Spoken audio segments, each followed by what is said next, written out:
morning. Sastanga Pranam to the holy feet of Master. Friends,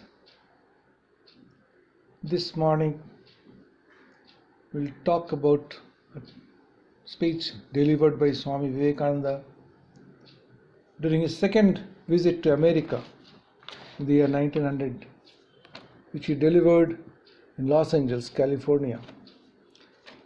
It is indeed a very wonderful topic, the powers of the mind. All of us in the present world are aware of our capabilities of mind. In this talk, Swamiji beautifully explaining initially through his personal examples and subsequently the bare facts about how the whole science of this mind comes and how it is achieved and what he could do during his lifetime. Wonderfully he is explaining through this speech how it is possible for a human being to know what others are thinking.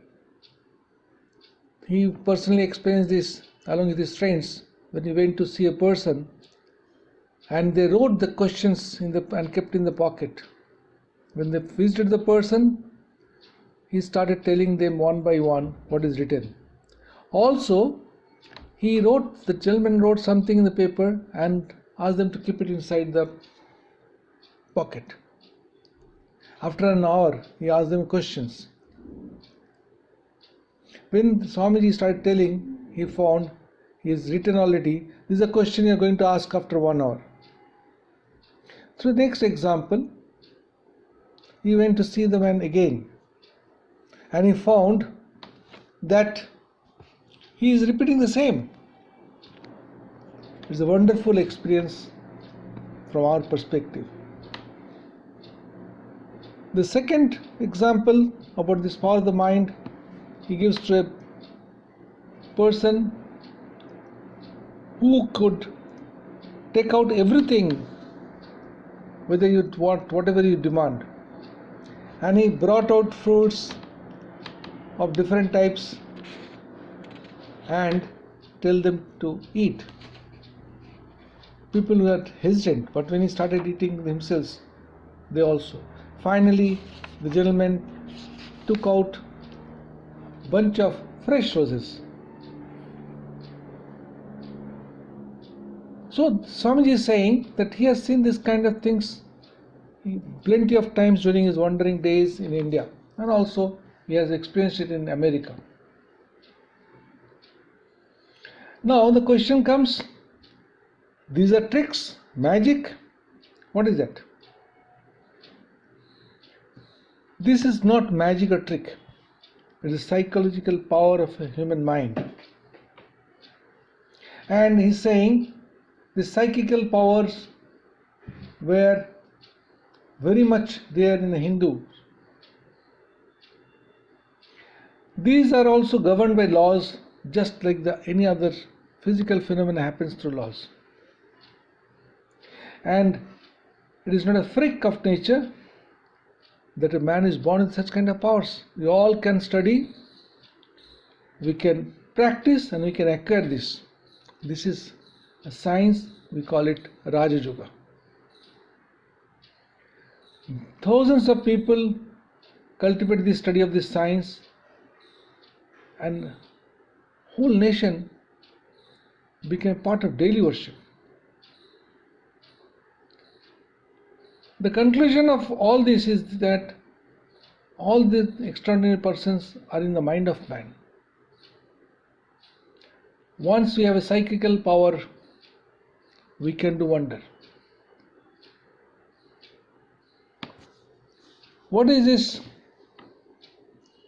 Mind this. Each individual mind is connected to the other mind. And the conclusion that is drawn that each individual mind can talk to the other mind, can transfer. This is thought transference. The thought goes and reaches the other man and he understands it. If our mind is an isolated something here and mind of somebody else is isolated something there, and there is no connection between them, how it is possible that one thought can reach to others? In the ordinary cases, it is not one thought that is reaching the other, but the thought has gone to be dissolved into ethereal vibrations, and it goes and connects it and gets converted. It's called, basically it is a dissolution of thought, and there is a resolution of thought. This is a roundabout process. But telepathy is a direct process. This shows that there is a connection between the mind. There is a continuity of mind, as yogis called it. Now, as we saw that earlier, this mind is continuity. Actually, it's a universal. Your mind, my mind, all these little minds are fragments of this great universal mind. Just like little waves in the ocean. And on account of this continuity, we can all convey our thoughts directly to one to another. That's why I told you it's a direct process. Let's see what is happening all around us. The whole world is a basic influence.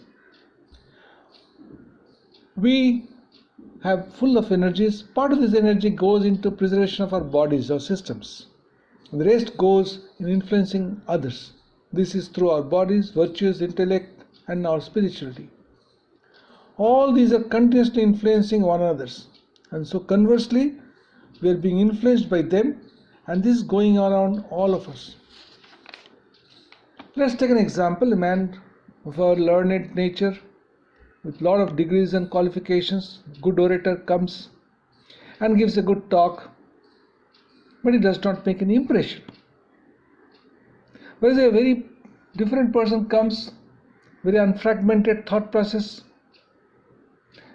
is not well dressed, and he makes a lot of impacts. That means words, even thoughts, control only 1/3 of the influence in making an impression. The man actually 2/3. And this is dependent on the thought process, the power of the mind. Same thing we can see in our family life. Some person can manage a large family beautifully, some cannot. Now what is the difference? The difference is the person. Because of him, his personality, the family runs properly. Now let's see the great leaders of mankind. What we find in them? We find that their personalities are great. Let us see what kind of thought process they bring. They bring a lot of thoughts, but how does it impact us?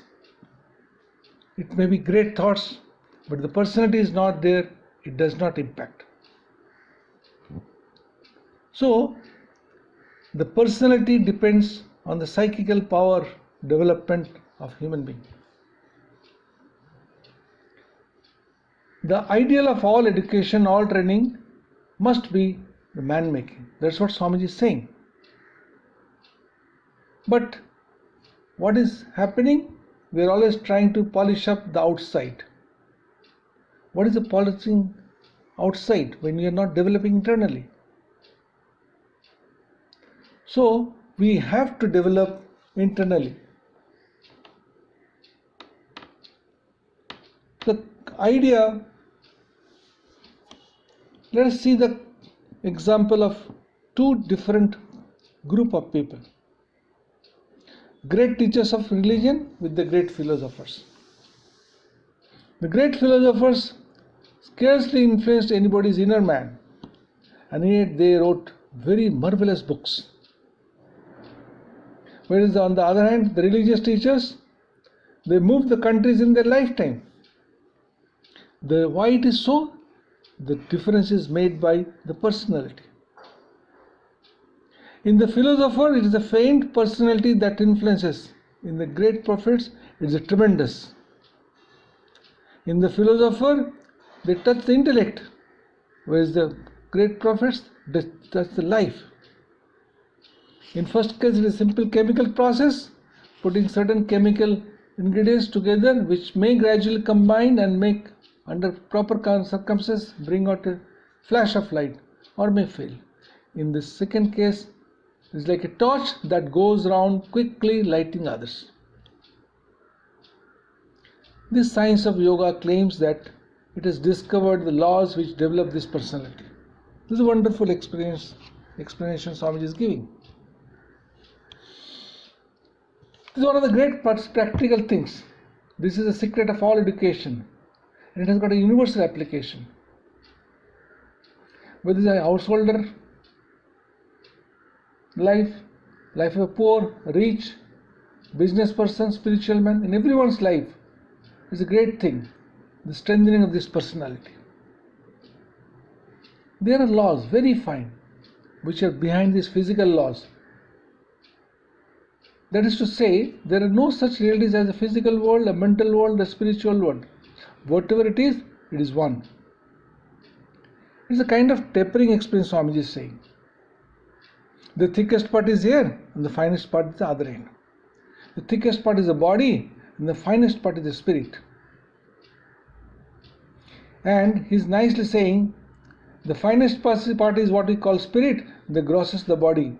And just as it is here in the microcosm, it is exactly the same in macrocosm. The universe of ours is exactly like that. The gross external thickness, and it tapers into something finer and finer until it becomes God. Unquote. This is Swamiji's own experience. Beautifully explained through examples.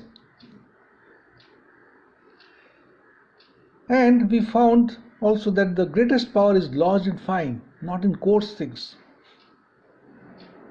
Suppose we see a person lifting a huge load and his all muscles are basically swelling up. And we say, oh, what a beautiful. And he's showing that. But all these powers through the muscles are going through the veins, the nerves. If suppose one nerve is not functioning properly, it is not reaching the signals, the strength to the muscles properly, does that person can lift the weight again? No. Similarly, is a fine that is really the seat of power. We can see the gross movement, but we cannot see the finer movement. But these gross movements depend on the movement of the finers. Like a small bubble which is coming from the bottom of a deep ocean. As it is coming up, we do not see much. When it's coming up, we see only when it comes and bursts open in the surface. So we can perceive thoughts only after they develop a great deal, or after they become actions. We complain always that we have no control over our actions, over our thoughts. But how can we have it? We can get control over these fine movements if we can get hold of thoughts at the root. That means before it becomes thought, before it has become action, then it would be possible for us to control the whole. Here's the interesting part Swamiji is saying. This is a psychical power of the human mind. That you want to control yourself, go to the root where the thought is about to start, like the bubble started in the deep ocean.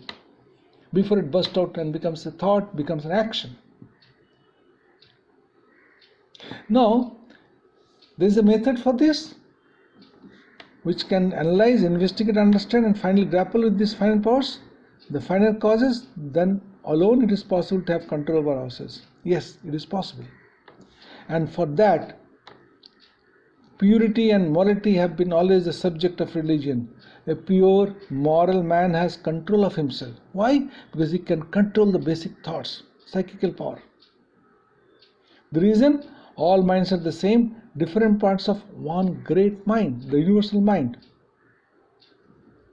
He who knows one lump of clay has known all the lump of clay in the universe.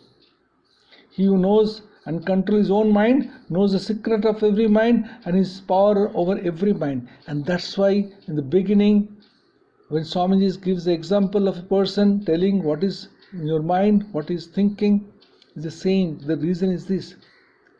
When I have control over my mind. I can know the secret of any other minds, any other person, because each mind is a fragmentation of the universal mind. Now, physical level we can get rid of if we have control over the fine parts. A very good many of worries we can throw off. We can avoid many failures if we have control over these fine parts. So far is the utility. But beyond, there is something higher. Beautifully, Swamiji is telling a theory which will not argue but simply plays before for conclusion.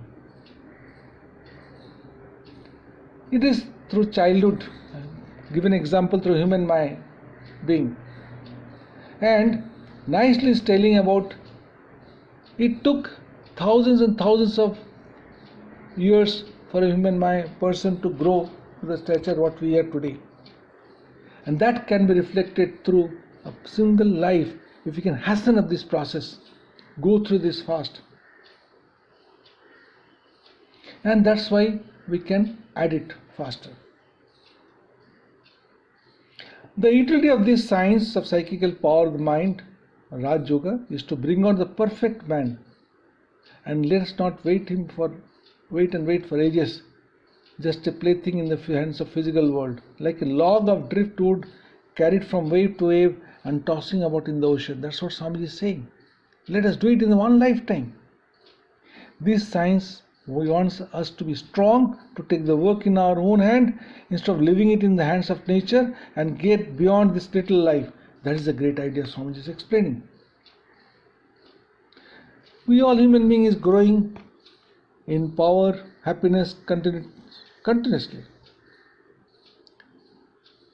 To a certain extent, it is true. But I can say to what extent.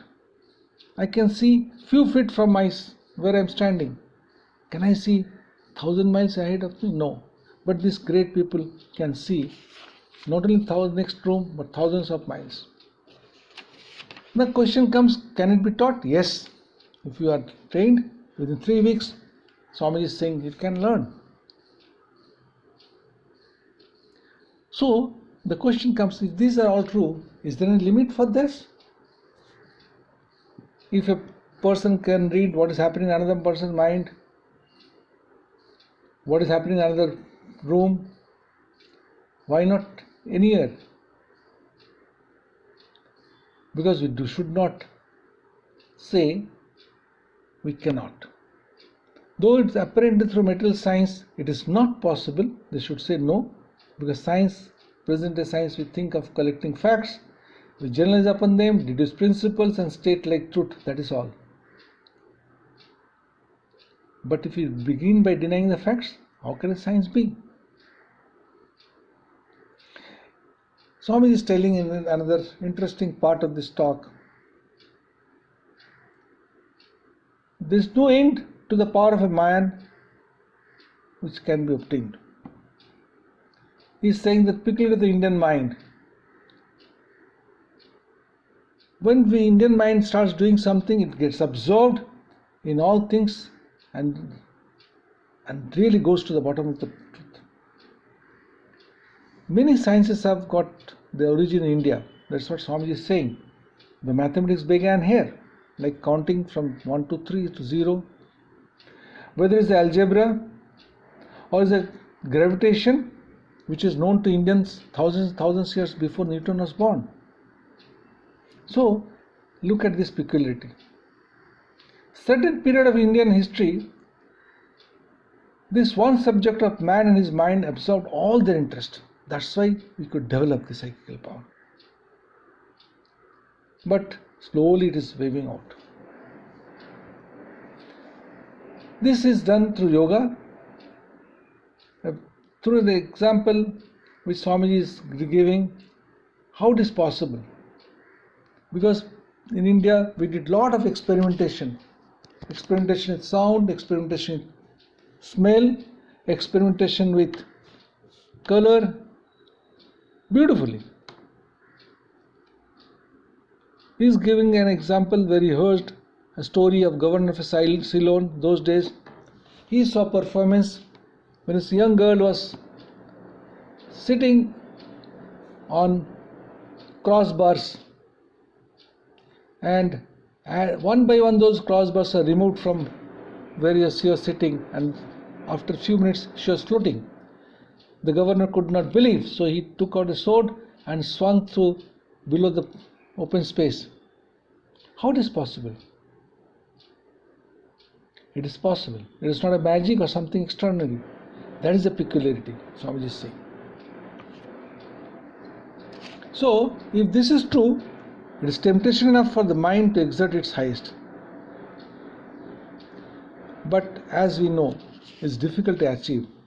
You spend lifetime learning simple engineering, electrical sciences, medical, and many years to become expert. It may. But is it possible to learn this whole thing in one lifetime? Swamiji is giving 3 examples of his own life. The 30 years he learned, 6 years he practiced, maximum time of his life. So he is explaining, if you can put this determination to start, you can achieve that goal. For example, a business person, he does not bother about any his personal enjoyment. His only focus is doing business around the day, and that's how he becomes successful. But this science calls for more applications than any business can ever require. Many people can stand in the business, but few people can stand in this. Because the continuations of the study, constitution of a human person who is doing this study is very important. Swamiji is concluding this talk by saying this science stands upon its own feet and its own right and challenges comparison with any other science. Like any other things, there have been charlatans, have been magicians, cheats, and more than anywhere else.